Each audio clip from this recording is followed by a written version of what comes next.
Sima sawega ma hơi jago once ago ang sangsana yakar matana oh ani jisu nakar de ana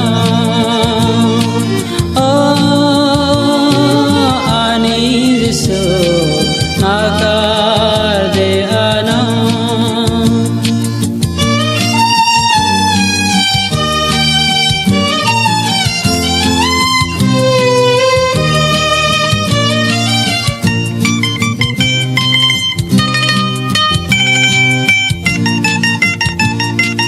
sangsar anale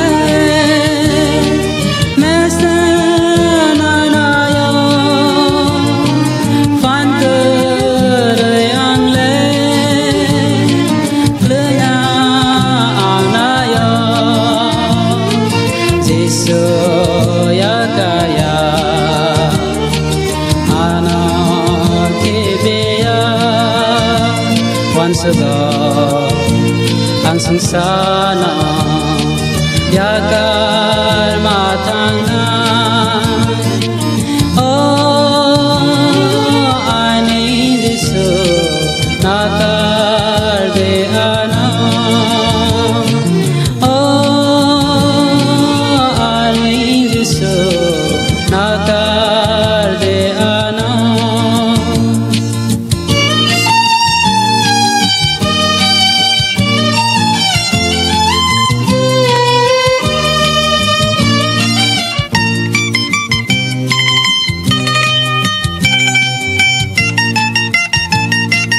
Please lang kuarmao